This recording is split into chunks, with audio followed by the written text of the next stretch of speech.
કલાકમાં રાજ્યના 84 તાલુકામાં મેઘમહેર રહેશે। સૌથી વધુ મોરબીના ટંકારામાં 4.5 ઇંચ જેટલો વરસાદ, કોડીનાર, ગોંડલ અને જૂનાગઢમાં 3 ઇંચ વરસાદ નોંધાયો। બનાસકાંઠાના દાંતામાં 2.5 ઇંચ વરસાદ પડ્યો। જેતપુર, સૂત્રાપાડા, કાલાવડમાં 2 ઇંચ વરસાદ પડ્યો। 10 જેટલા તાલુકામાં 1 ઇંચ વરસાદ નોંધાયો છે। તો વેરાવળ, વાંકાનેર, ઈડરમાં 1 ઇંચ જેટલો વરસાદ નોંધાયો છે।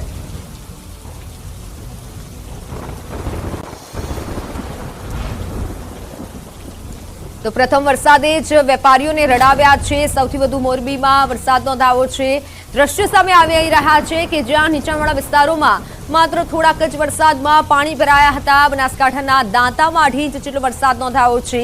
જેતપુર, સૂત્રાપાડા, કાલાવડમાં 2 ઇંચ જેટલો વરસાદ પડ્યો છે। પાણીમાં લાખો રૂપિયાનો સામાન ડૂબી ગયો, કારણ કે નીચાણવાળા વિસ્તારોમાં પાણી ભરાયા હતા અને જેથી કરી દુકાનદારને હાલાકી વેઠવાનો વારો આવ્યો। સૌરાષ્ટ્રમાં મેઘો અત્યારે મુશળધાર વરસી રહ્યો છે અને જે હવામાન વિભાગ તરફથી ગઈકાલે આગાહી કરવામાં આવી હતી તે રીતે ગઈકાલથી લઈ આજ સુધી સતત વરસાદ થઈ રહ્યો છે। ક્યાંક ધીમી ધારે તો ક્યાંક ધોધમાર વરસાદ પડી રહ્યો છે। ધોરાજીમાં પણ મેઘરાજા દે દનાદન વરસી રહ્યા છે અને ચારે તરફ પાણી જ પાણી હોય તેવું જોવા મળી રહ્યું છે। જોકે વાહન ચાલકોને અને ખાસ કરી રાહદારીઓને થોડી હાલાકી પડી હતી, પરંતુ ચોમાસાનો માહોલ છે, જે વરસાદની ખેડૂતો રાહ જોઈ રહ્યા હતા તે વરસાદ હવે આવી રહ્યો છે। એટલે ચોમાસું વિધિવત રીતે બેસી ગયું છે અને ખેડૂતો એક તરફ ખુશખુશાલ છે।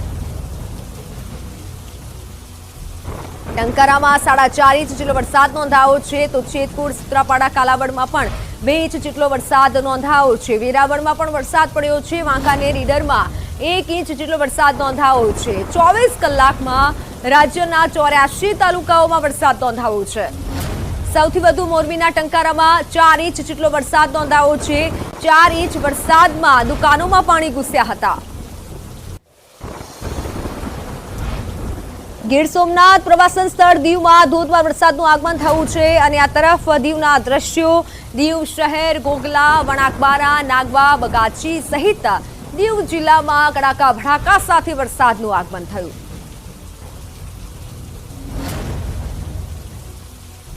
ઓનલાઈન પર સંવાદદાતા દિનેશ જોડાઈ ચૂક્યા છે। દિનેશ, અત્યારે દીવમાં કેવો વરસાદ છે, કેટલો વરસાદ નોંધાયો? જી બિલકુલ, ચોમાસાનું વિધિવત રીતે આગમન થઈ ચૂક્યું છે અને તેના ભાગરૂપે જ કહી શકાય કે પ્રવાસન સ્થળ દીવ છે કે દીવના તમામ વિસ્તારોની અંદર વહેલી સવારથી જ ધોધમાર વરસાદ છે તે વરસી રહ્યો છે અને તેમને કારણે ક્યાંક ને ક્યાંક જે લોકો ગરમીથી અકળાઈ રહ્યા હતા તેમાં રાહત થઈ છે। તો કે એક પ્રકારે કહી શકાય કે હજુ સુધી વરસાદનું જે આગમન થવું જોઈએ તે પ્રકારનું આગમન છે તે દીવની અંદર થયું નથી, પરંતુ એક પ્રકારે લોકો છે તેમને ગરમીથી રાહત મળી છે। જી બિલકુલ દિનેશ, આભાર માહિતી બદલ। ગીર સોમનાથમાં આજે પણ ગાજવીજ સાથે વરસાદ વરસ્યો છે। સતત બીજા દિવસે કોડીનારના ગ્રામ્ય વિસ્તારોમાં ગાજવીજ સાથે વરસાદે ધુઆંધાર બેટિંગ કરી। વેલણ, કાજ, ચીખલી, કટોદરા સહિત ઉના, કોડીનારના ગામોમાં વરસાદ વરસ્યો। દીવ નજીકના દરિયાકાંઠાના ગામોમાં પણ મેઘરાજાએ એન્ટ્રી કરી છે।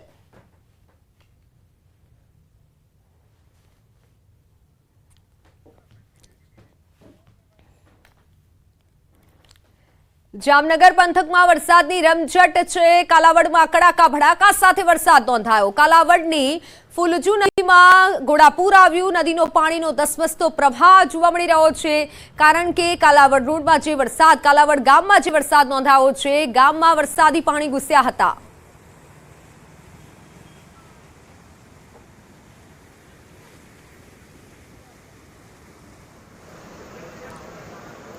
જામનગરના દ્રશ્યો છે। સમગ્ર ગામ બેટમાં ફેરવાયું હોય તેવું જોવા મળી રહ્યું છે। જોકે લોકોના ઘરોમાં પણ પાણી ભરાયા હતા અને વાહન ચાલકોને મુશ્કેલી પડી હતી। ગામમાં વરસાદી પાણી ઘૂસ્યા હતા। 5 થી 6 ઇંચ જેટલો વરસાદ નોંધાયો છે અને સમગ્ર ગામ પાણી જ પાણીમાં ફેરવાઈ ગયું છે। સમગ્ર ગામ બેટમાં ફેરવાયું હોય તેવા દ્રશ્યો સામે આવ્યા છે, કારણ કે વરસાદ એટલો થયો છે। બુધવારે ધોધમાર વરસાદ કાલાવડમાં પડ્યો હતો। જામનગરમાં વરસાદની હવામાન વિભાગ તરફથી આગાહી કરવામાં આવી હતી અને એ જ પ્રમાણે વરસાદ નોંધાયો છે। જામનગરના અલગ અલગ ગ્રામ્ય વિસ્તારોમાં વરસાદ પડી રહ્યો છે। જોકે ગામ લોકોને હાલાકી વેઠવાનો વારો આવ્યો હતો, કારણ કે વરસાદી પાણી ગામમાં ઘૂસ્યું હતું। ગામ જાણે કે બેટમાં ફેરવાઈ ગયું હતું। લોકોના ઘરોમાં પણ પાણી ભરાયા રહ્યા હોય તેવું સામે આવ્યું છે। તો જામનગરના કાલાવડના છત્તરમાં પૂર આવ્યું, છત્તર ગામની નદીમાં પૂર આવ્યું અને નદીમાં પુલ પરથી પસાર થતા વ્યક્તિ તણાયા। સ્થાનિકોએ મહા મહેનતે તેઓને બચાવ્યા હતા। બાઇક ચાલક ધસમસતા વહેણમાં તણાયો હતો। દ્રશ્યો સામે આવ્યા છે કે જ્યાં પુલ ઉપર પણ પાણી ફરી વળ્યા હતા અને રાહદારીઓને હાલાકી વેઠવાનો વારો આવ્યો હતો। જે લોકો જઈ રહ્યા હતા તે પાણીમાં તણાયા હતા, પરંતુ રાહદારીઓએ, સ્થાનિકોએ તેઓને બચાવ્યા હતા। લોકો પૂર જોવા માટે ઉમટ્યા હતા। ત્યારે ન્યૂઝ 18 ગુજરાતી પણ અપીલ કરી રહ્યું છે કે આવા સમયે જોવા કરતાં પણ તમારે સાવચેતી રાખવી જોઈએ। અને આ તરફ વરસાદ થઈ રહ્યો છે। અમરેલીમાં પણ ધારી ગીર કાંઠાના ગ્રામ્ય વિસ્તારોમાં વરસાદી માહોલ જામ્યો છે। સવારથી વરસાદ થઈ રહ્યો છે। જામનગરના દ્રશ્યો છે કે જ્યાં અવિરત રીતે વરસાદ વરસી રહ્યો છે। લોકો પૂર જોવા માટે ઉમટ્યા હતા અને જે દ્રશ્યો છે તે ભયાનક છે અને આવા સમયે સ્થાનિકો અને ખાસ કરી લોકો પાણી જોવા માટે જતા હોય છે અને પૂર જોવા માટે જતા હોય છે, પરંતુ આવા સમયે સાવચેતી રાખવી ખૂબ જરૂરી છે। અને દ્રશ્યોમાં તમે જોઈ શકશો કે કેટલો વરસાદ આવ્યો છે। પુલ ઉપર વરસાદી પાણી ફરી વળ્યા હતા। ઓનલાઈન પર સંવાદદાતા કિંજલ જોડાઈ ચૂક્યા છે। કિંજલ, આવા સમયે પુલ પર લોકો જોવા જતા હોય છે, પૂરનું પાણી જોવા જતા હોય છે, પરંતુ સાવચેતી રાખવી એટલી જરૂરિયાત છે। જામનગરમાં કેવો વરસાદ? બિલકુલ જે પ્રકારે વાત આવે જામનગર જિલ્લાના કાલાવડ પંથકમાં ગઈકાલે ભારે મેઘ ખાંગા થયા હોય તે પ્રકારે સિઝનનો પ્રથમ વરસાદ જ છે તે ભારે વરસાદ જોવા મળ્યો હતો। 5 થી 6 ઇંચ જેટલા કાલાવડ પંથકના જે ગ્રામ્ય વિસ્તાર છે ત્યાં વરસાદ છે તે પડ્યો હતો। ખાસ કરીને કંડોરણા તાલુકામાં પણ જે ભારે વરસાદ પડ્યો હતો, જેને લઈને કાલાવડ પંથકના ગ્રામ્ય વિસ્તારો છે તેમાં પણ વરસાદી નીર છે, જે નદીઓ છે તે વહીને આવી હતી। જામનગર જિલ્લાના કાલાવડ પંથકની વાત કરવામાં આવે તો ખાસ કરીને જે ખીજડીયા, ભાડુકિયા અને ખરેડી સહિતના જે ગ્રામ્ય વિસ્તારો છે, આ ગ્રામ્ય વિસ્તારોમાં વરસાદી પાણીની નદીઓ છે તે ઘર તરફ પહોંચી હતી અને ગ્રામ્ય વિસ્તારમાં જનજીવન પર પણ અસર જોવા મળી હતી। જામનગર જિલ્લાના કાલાવડ પંથકના છત્તર ગામમાં ગઈકાલે જ્યારે બપોર બાદ જે વરસાદ પડ્યો હતો, જેને લઈને પૂર આવ્યું હતું, આ નદીના પૂરમાં એક વ્યક્તિ છે તે તણાયા પણ હતા અને તેને બાઇક લઈને જતા હતા ત્યારે જ આ વ્યક્તિ તણાતા સ્થાનિક જે લોકો છે તે લોકો તેની વહારે દોડી ગયા હતા અને મહા મુસીબતે જે વ્યક્તિ છે તે વ્યક્તિને સહી સલામત રીતે બચાવી દેવામાં આવ્યા હતા, પરંતુ તેનું જે મોટરસાયકલ છે તે પાણીના પ્રવાહમાં નદીમાં તણાઈને વહી ગયું હતું। એટલે કે જે પ્રકારે ક્યાંક ને ક્યાંક બેદરકારી છે, લોકોમાં જે અવેરનેસ છે તેનો ક્યાંક અભાવ છે તે જોવા મળી રહ્યો છે અને પૂર જોવા જતા લોકો માટે પણ લાલબત્તી સમાન કિસ્સો છે તે કહી શકાય। સદભાગ્યે આ વ્યક્તિને બચાવી લેવામાં આવે છે, પરંતુ જે ગાડી છે તે ગાડી તણાઈ ગઈ હતી। ત્યારે હવે પણ આ જે દ્રશ્યો છે તે દ્રશ્યોને જોઈને લોકોએ પણ શીખ લેવી જોઈએ, કારણ કે વરસાદી પાણીનું પૂર છે તે કોઈ પણને તાણી જાય અને મોટી આફત છે તે સર્જી શકે છે। ત્યારે સાવચેતી છે તે અવશ્ય રાખવી જોઈએ। જામનગર જિલ્લામાં ગઈકાલે 24 કલાકમાં કાલાવડ પંથક અને લાલપુર જામજોધપુર પંથકમાં જે વરસાદ પડ્યો છે, વરસાદ ક્યાંક ને ક્યાંક આફતનો વરસાદ હોય તેવું સામે આવી રહ્યું છે। જી બિલકુલ કિંજલ, આભાર માહિતી બદલ। તો જામનગરમાં અત્યારે આફતનો વરસાદ હોય તેવું જોવા મળી રહ્યું છે અને આ વખતે સ્થાનિકો પણ ક્યાંક ને ક્યાંક બેદરકારી દાખવતા હોય છે અને જેના કારણે જીવ ગુમાવવાનો વારો આવે છે। અને હાલ તો જામનગરના દ્રશ્યો છે કે જ્યાં સ્થાનિકોએ રાહદારીને બચાવ્યો હતો, પૂર જોવા માટે લોકો ઉમટી રહ્યા છે। તો આ તરફ અમરેલીના ધારી ગીરકાંઠાના ગ્રામ્ય વિસ્તારોમાં પણ વરસાદી માહોલ જામ્યો છે। સવારથી વરસાદ થઈ રહ્યો છે। ધારીનાર, સરસિયા, ગોવિંદપુર, સુખપુર, દલખાણિયા, ફાસરિયા, ગીગાસણ, કાગસા સહિતના આસપાસના ગામોમાં પણ વરસાદ વરસી રહ્યો છે। ધારી ગીરના ગામડાઓમાં વરસાદી માહોલ છવાયો છે। સારા વરસાદના પગલે ખેડૂતોમાં ખુશી છવાઈ છે।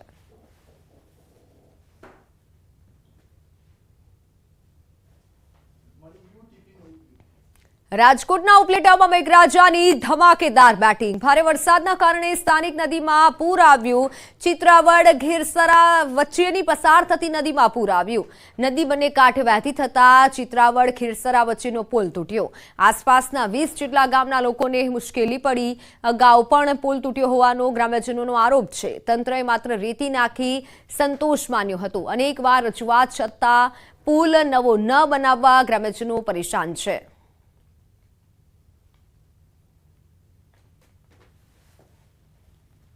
રાજકોટ જિલ્લાની વાત કરીએ, રાજકોટ જિલ્લાના જે ચિત્રાવટ અને ખીરસરા વચ્ચે જે પુલ આવેલ છે, જે ઉપરવાસમાં જે રીતે વરસાદ થયો હતો તેને લઈને 5 ઇંચ જેવો વરસાદ થયો હતો તેને લઈને પુલ છે તે ધોવાઈ ગયો. તો આપણે સીધા દ્રશ્યો બતાવીશ કે પુલના 2 ભાગ થઈ ગયા છે. અગાઉ બી જે ફરિયાદ ગ્રામ્ય લોકોની ફરિયાદ હતી કે પુલ છે તે માટીનો ઉપયોગ કરવામાં આવ્યો હતો, માટીને લઈને તે પુલ ધરાશાય થયો હતો. પાછું પુલ છે તે પુલ ધરાશાય થઈ ગયું છે અને 20 થી 25 ગામોને સંપર્ક કરતો વિહોણો થઈ ગયો છે. અત્યારે લોકોને ફરીને જવું પડે. આ મેન રસ્તો છે રાજકોટ અને જામજતપુર જવા માટેનો, આ રસ્તો મેન હતો. અત્યારે તે પુલ છે તે પુલ ધરાશાય થઈ ગયો, તેને લઈને ગ્રામ્ય લોકોના અંદરમાં મુશ્કેલીનો સામનો કરવો પડે. આપણી સાથે અહીંના લોકો છે ગ્રામ્ય, તેની જોડે વાત કરવાનો પ્રયત્ન કરશો.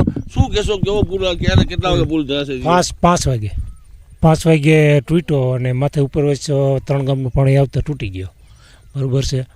તો ઓછા વરસાદે તૂટી ગયો તો ત્રીજી વખત રિપેરિંગ કર્યો તો એ હજી કાંઈ એમ છે નહીં. કાલ કેટલા વાગે વરસાદ આવ્યો હતો, કેટલા વાગે તૂટ્યો પુલ? 5 વાગે વરસાદ, 3-4 વાગે વરસાદ આવ્યો, 5 વાગે તૂટ્યો. શું કહેશો, કેટલા ગામને તકલીફ પડશે હવે? તકલીફ પડશે ઓછામાં ઓછા 25 ગામને. શું કહેશો કે આ પુલ તૂટ્યા પછી કેવી તકલીફ? અરે બહુ તકલીફ પડે. આ 5 વર્ષથી આવું નવું છે. વાલીખર રિપેર જ કરીને તૂટી જાય. વાલીખર આ ક્યારે હમો કરતા જ નથી હરખી રીતે. અગાઉ બી ફરિયાદ હતી કે માટીનો ઉપયોગ કરવામાં આવ્યો હતો, માટીના હિસાબે પુલ ધરાશાય થઈ ગયું. હાલ પહેલા વરસાદમાં જે ઉપવાસમાં જે વરસાદ 5 ઇંચ થયો તેને લઈને કાલ પુલ ધરાશાય થયું. કેવી તકલીફ પડે? અરે બહુ તકલીફ પડે. આ મેન રસ્તો છે અમારો 25 ગામનો, સિસર જવાનો મેન આ જ રસ્તો છે. બીજે ક્યાંયથી મેળ ના આવે. બહુ તકલીફ પડે અહીંયા. શું કહેશો વડીલ, આ પુલ તૂટ્યા પછી? આજે માનો ને 4 વર્ષથી આ તૂટી ગયું છે, એટલી તકલીફ પડે છે. માટી નાખીને ઝાકે છે. આજ કેટલા ટાઈમથી અમને હળિયાપટ્ટી કરવી પડે, કાંઈ જવાબ જ દેતા નથી કોઈ. કાલે તૂટ્યો પુલ પછી કેવી તકલીફ પડી? તકલીફ એટલે અહીંથી જોવો ને પાછા વરીને માણસો બિસાડા જાય છે. ઓનું કરતી નહીં પાછા વરી જાય છે બધા. કેટલા ટાઈમ પહેલા બનાવ્યું હતું પુલ? આ બનાવ્યું છે એને તો 69 બનાવ્યું ને, 69. હા, આ 5 વર્ષથી આ તૂટી ગયું છે. આ 4 કે 5 વર્ષથી આ રીતે વર્ષો રેસ ભૂંગળા નાખીને ધૂળ નાખીને વૈયા જાય. રાજકોટ જિલ્લાની વાત કરીએ. Welcome back. ખેડામાંથી પસાર થતી મહીસાગર નદીમાં ખનીજ માફિયાઓ બેફામ બન્યા છે. ખનીજની ચોરી કરવા નદીના વહાણ બદલી માફિયાઓએ ગેરકાયદેસર રસ્તો બનાવ્યો અને નદીની અંદર ગેરકાયદેસર બ્રિજ પણ બનાવી દીધો. ખેડાથી વડોદરા અને પંચમહાલ જિલ્લાને જોડતા 10 થી વધુ ગેરકાયદેસર બ્રિજ બનાવી મોટા પાયે ખનીજની ચોરી કરી. ખાણ ખનીજ વિભાગ સાથે સ્થાનિક તંત્રની મિલી ભગત હોવાનું પણ દ્રશ્યો પરથી પુરવાર થાય છે. છેલ્લા 2 વર્ષથી રાણિયા, અકલાચા, સેવાલિયા, પંચમહાલ, વડોદરા, ગળતેશ્વર, ડેસર સહિતના રસ્તાએ નદીના વહેણને બદલ્યા છે. ગેરકાયદેસર બ્લેક સ્ટોનનું મસ્ત મોટું કૌભાંડ ચાલી રહ્યું છે. ખેડા જિલ્લા ખાણ ખનીજ વિભાગ, ગાંધીનગર એફએસટી વિભાગની રહેમ નજરમાં માફિયાઓને મોકળું મેદાન મળ્યું છે. પોલીસની નજરથી બચવા માફિયાઓએ ઠાસરાના અકલાચા અને રાણિયાને જોડતો 15 કિલોમીટરનો રસ્તો બનાવ્યો છે. ખેડા જિલ્લામાંથી પ્રસાર થતી મહીસાગર નદીની અંદર ગેરકાયદેસર આડબાંધ બાંધી અને તેને રોકવાનો પ્રયાસ કરવાના દ્રશ્યો સામે આવ્યા છે. ન્યૂઝ 18 ગુજરાતીની ટીમ આજે પહોંચી છે ખેડા જિલ્લાના ઠાસરા તાલુકાના છેવાડાના અકલાચા ગામે. અકલાચા ગામની અંદર મારી પાછળ તમે આ જે બ્રિજ જોઈ રહ્યા છો, આ બ્રિજ કોઈ સરકારી બ્રિજ નહીં પરંતુ જે ખનન માફિયાઓ છે કે જેઓ દ્વારા અહીં આગળ જે મહીસાગર નદીની અંદર જે કોતરો છે તેની અંદર મોટા પાયે મસ્ત મોટું ખનન કરવામાં આવે છે અને ખનન આખું ગેરકાયદેસર ખનન કરવામાં આવતું હોય છે અને તેને લઈને જ આ રસ્તાઓ બનાવવામાં આવે છે. મહત્વની વાત કરવામાં આવે તો તમને દ્રશ્યોની અંદર પહેલા બતાવીશ કે જે પ્રકારે આ વિડીયોની અંદર તમે જોઈ રહ્યા છો મહીસાગર નદી કે જે ખેડા જિલ્લાના આ વિસ્તારમાંથી પ્રસાર થાય છે. સામેની બાજુ વડોદરા તેમજ પંચમહાલ જિલ્લો આવેલો છે. તેની અંદર આ જે હું જગ્યાએ ઉભો છું આ જગ્યા છે અકલાચા ગામના આવેલું નદી પટ્ટાની જગ્યા છે અને સામેની બાજુ ઈટવાડ ગામ આવેલું છે જે વડોદરા તાલુકામાં આવે છે. ઈટવાડ બાજુ જે પ્રકારે સામેના બાજુમાં તમે દ્રશ્યો અંદર જે પ્રકારે કેમેરાની અંદર જોઈ રહ્યા છો તે પ્રકારે મસ્ત મોટું દૂર સુધી જે ખનન દેખાઈ રહ્યું છે તે જે નદીની કોતરો છે તેની અંદર ગેરકાયદેસર બ્લાસ્ટ કરી અને ખનન કરવામાં આવી રહ્યું છે. મહત્વની વાત કરવામાં આવે તો અત્યારે અહીં આગળ જ્યારે ન્યૂઝ 18 ગુજરાતી ટીમ પહોંચી ત્યારે કેટલાક ગેરકાયદેસર ખનન કરતા ડમ્પરો પણ નજરે પડ્યા હતા, પરંતુ આ રસ્તો જે બનાવ્યો છે આ રસ્તો કોની રહેમ નજર હેઠળ બનાવ્યો? જો કે સવાલ ઉભો એ થઈ રહ્યો છે કે આ પ્રકારનો જે બ્રિજ બન્યો છે આ બ્રિજ કોને મંજૂરી આપી? કારણ કે અહીંથી લઈ ઈટવાડ ગામથી લઈ અકલાચા થઈ છે રણિયા સુધીનો 15 કિલોમીટર સુધીનો રસ્તો બનાવવામાં આવ્યો છે નદીની અંદર. જો નદીમાં કોઈ પણ રસ્તો બનાવવા માટે સરકારની મંજૂરી લીધી છે કે કેમ? અને આ પ્રકારનું ગેરકાયદેસર કૃત્ય કોણ કરી રહ્યા છે? આ જે ખનન માફિયાઓ છે તેને કોણ છાવરી રહ્યો છે? અનેક સવાલ ઉભા થઈ રહ્યા છે. હવે જોવું રહ્યું છે કે તંત્ર આ બાબતમાં કેવી કાર્યવાહી કરે છે અને આ પ્રકારના ખનન માફિયાઓ પર કેવી તવાઈ બોલાવે છે. થોડાક સમય પહેલા જ્યારે વહેરાખાડીની અંદર મુખ્યમંત્રી ભૂપેન્દ્રભાઈ પટેલનો કાર્યક્રમ હતો સારસંઘ, ત્યારે પણ આ પ્રકારની રજૂઆતો કરવામાં આવી હતી. ત્યારે આ ખેડા જિલ્લાની અંદર ખેડા, મહીસાગર, ખેડા, પંચમહાલ અને વડોદરા જિલ્લાની વચ્ચે આ સૌથી મોટું નદીની અંદર ખનન કૃત્ય થઈ રહ્યું છે, જેની અંદર ગેરકાયદેસર આ રસ્તો બનાવવામાં આવ્યો છે. હવે જોવું રહ્યું છે તંત્ર આના પર કેવી કાર્યવાહી કરે છે. ઉમંગ પટેલ, ન્યૂઝ 18 ગુજરાતી, અકલાચા, ખેડા. જોકે આણંદ કલેક્ટરને ફરિયાદ મળતા વહીવટીતંત્ર એક્શનમાં આવી ગયું છે. સાવલીના પ્રથમપુરા ગામ વચ્ચે મહીસાગર નદીની અંદર એક બિનઅધિકૃત માર્ગ બનાવવામાં આવ્યો હતો, જેનો ઉપયોગ સ્થાનિક લોકો પણ કરતા હતા. મહીસાગર નદીમાંથી રેતી ચોરીની ફરિયાદ મળતા વહીવટીતંત્ર એક્શનમાં આવી ગયું. આણંદ કલેક્ટરે બિનઅધિકૃત રસ્તો તોડી પાડવાની સૂચના આપતા ખાણ ખનીજ વિભાગ દોડતું થયું હતું. આણંદ ગ્રામ્ય મામલતદારની ટીમ અને પોલીસને સાથે રાખી જેસીબી મશીનની મદદથી વહેરાખાડી, ખેરડા અને પ્રથમપુરા ગામોને મહીસાગર નદીમાંથી જોડતો બિનઅધિકૃત રસ્તો તોડી પાડવામાં આવ્યો છે. આણંદ ખાણ ખનીજ વિભાગના સૂત્રોના જણાવ્યા પ્રમાણે આ રસ્તો તોડી પાડવામાં આવતા મહીસાગર નદીમાંથી રેતી ચોરીની ગતિવિધિ પર હવે ચોક્કસ કાબુ આવશે. અવારનવાર તે વિસ્તારમાંથી ફરિયાદો આવતી હતી કે સામેના કાંઠે વડોદરા જિલ્લામાંથી ખનન કરીને ત્યાંથી ગાડીઓ પસાર થાય છે, અને તે બાબતે ચકાસણી કરતા અને તપાસ હાથ ધરતા એવું ધ્યાને આવેલ કે આ રસ્તો ગેરકાયદેસર રીતે બાંધવામાં આવેલ છે, અને ત્યાંથી ખનીજ ભરેલા ડમ્પરો તેમજ ગ્રામજનો પણ તે રસ્તાનો ઉપયોગ કરતા હોવાનું જણાઈ આવેલ. જે અંગે અમને સૂચના મળતા, માનનીય કલેક્ટર સાહેબ શ્રીની સૂચના મળતા અમારી ટીમ તેમજ મામલતદાર શ્રી ગ્રામ્યની ટીમ તેમજ પોલીસની મદદ દ્વારા સદર રસ્તો અત્યારે હાલમાં તોડી પાડવામાં આવેલ છે, જેથી રેતી ખનન કરતી ગાડીઓને અટકાવી શકાય.